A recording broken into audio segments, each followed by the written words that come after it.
What is up, everybody? Thank you so much for stopping by at the Truckmaster Garage. I'm going to show you guys exactly how to install a Airdog lift pump for a Duramax LML. So I will leave a link in the description. You can pick it up at truckmasterdiesel.com. So make sure you guys watch this video from start to finish as I install this thing completely. But other than that, let's go ahead and get started.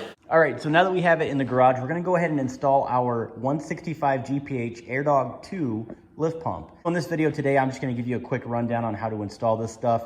A little different from all the other Duramax series. But for your 01s to your 2010s, they are a little different because this one right here does not require a sandwich bracket. This part will be installed to a bracket underneath of your truck, and I'll show you guys that here in a second.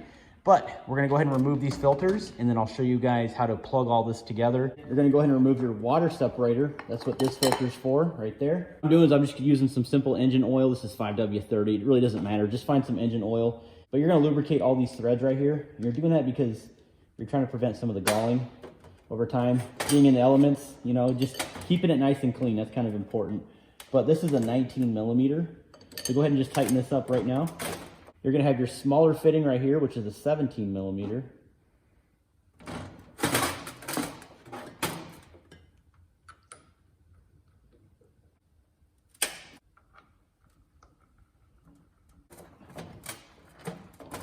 All right, so we're good to go.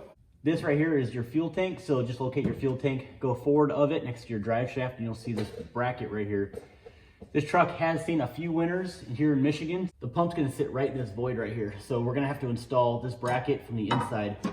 It's almost impossible to drill from the inside of this bracket. So what we're gonna do is just get our holes lined up for now. So I'm actually gonna go ahead and place this right here.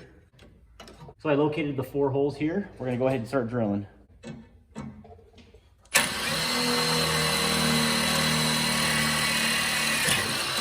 We'll start off with drilling some pilot holes.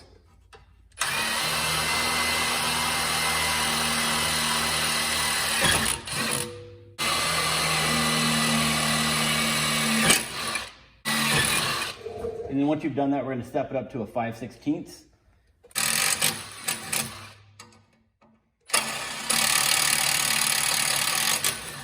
So now that we've done that, we're going to go ahead and install our cradle bracket. And this is going to be the orientation. Go ahead and take this 1/4-inch bolt, there's 4 of them, and just go ahead and feed it right through this hole.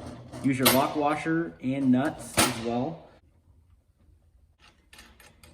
All right, so now that we have the bolts on there, I'm going to go ahead and tighten up everything off camera, and then we'll go ahead and install this bracket.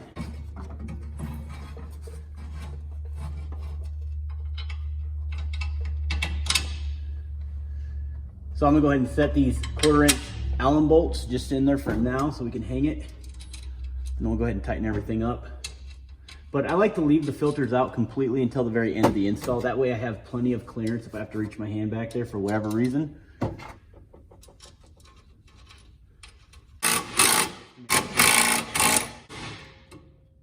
But check it out, guys, that's what it looks like. That's how it's gonna sit. All right, guys, so next you're gonna go ahead and remove your drive shaft. It's an 11 millimeter. And when you remove this thing, make sure that the end caps on your U-joints do not fall off. If you lose one of those little needle bearings inside of the end caps, then you're gonna have to replace the U-joint, and that's not a fun job. Just be careful when you pop this thing off.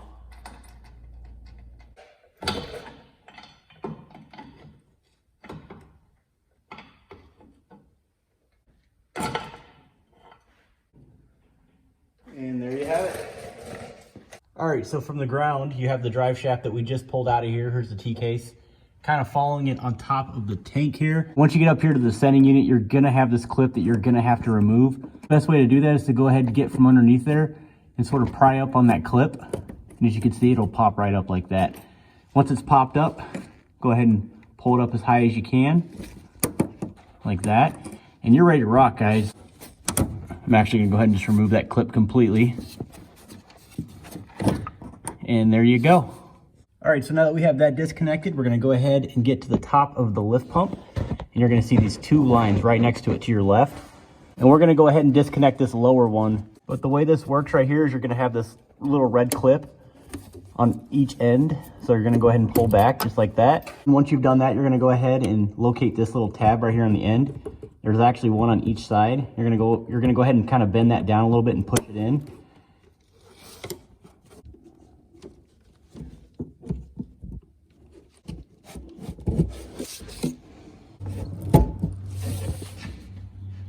So I have a bucket right here on the ground because once you pull this line, it's going to dump a little bit of fuel. Let's see what happens.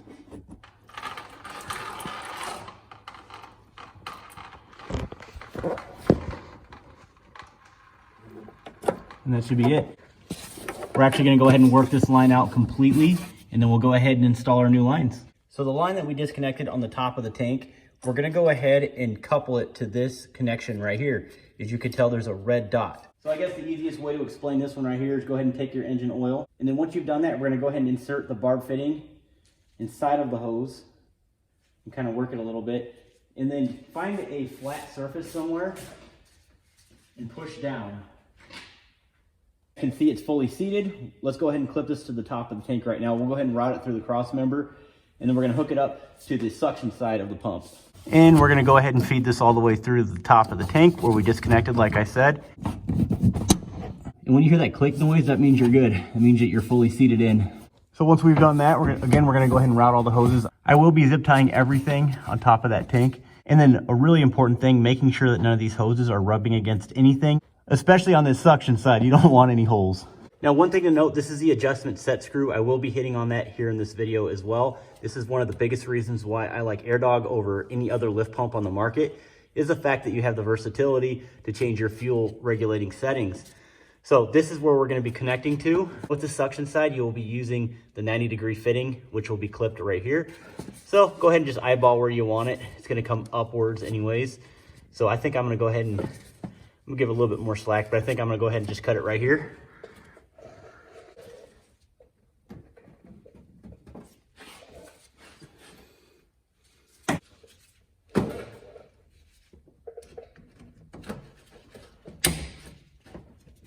So back onto that fitting that we just disconnected, we're gonna go ahead and install our straight fitting. Go ahead and just lock it in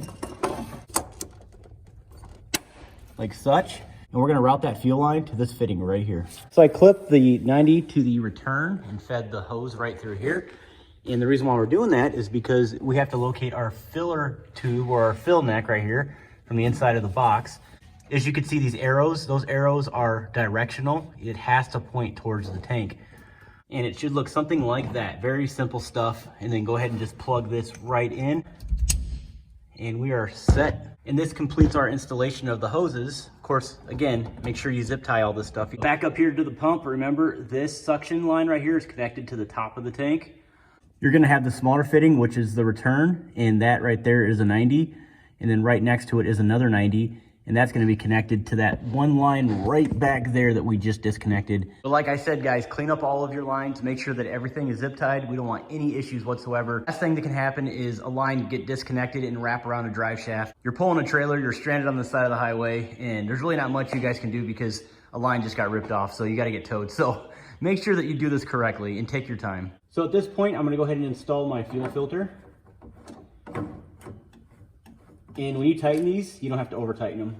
Just let the O-ring do its job. Just like a normal oil filter. Should be plenty. Then we're gonna go ahead and install our water separator filter as well. Onto our wiring, this connection right here, you're gonna go ahead and feed right here through the fender well. And it's gonna drop down to the frame. And you're gonna route this all the way to the lift pump. So what I did is I went ahead and just ran that wiring harness all the way through the frame. And it clips right here.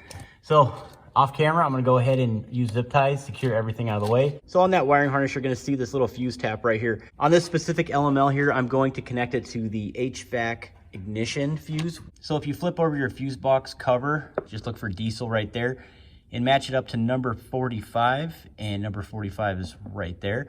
So you're gonna go ahead and find where that's at. So in my case, number 45 is this fuse right here. And I'm going to take that fuse and install it right on the fuse tap. And then once I've done that, I'm going to go ahead and just simply plug it right in. But if you don't want to run it to the battery, you may think it's a little messy, that's fine. A lot of guys will actually run this directly to the alternator. Either or, it's your option. I did run the ground directly to the battery as well. And I tucked in everything nice and neat back there. Also, make sure to secure your relay to the firewall. Just find an existing bolt, you can do that. Or you can even self-tap it into the firewall. But on the battery, this makes it really easy for me. You have these little clips right in the fender. So I went ahead and just ran it right up on the clips, all the way down to the back behind the box here. Now, as far as the starting procedure goes, a lot of guys like to go ahead and just turn that key with the fuel filter sort of cracked a little bit so the fuel can get in there. And then once you start seeing fuel come out, go ahead and tighten it up. Or if you hear a pitch, go ahead and tighten up that fuel filter on the lift pump itself. But I personally like to go ahead and just cycle the key, turn the key, let it sit there for about, I don't know, 10 seconds, turn it off, turn the key again, do it a couple times. And then at that point, go ahead and start it. It will stutter a little bit. Once it finally sends that fuel up to the engine, it will fire up. So let's go ahead and do that right now. So I have the key turned. You can hear the lift pump working right now. Basically what that's doing is it's just getting all the fuel through there. It will make some noises until it finally smoothens out.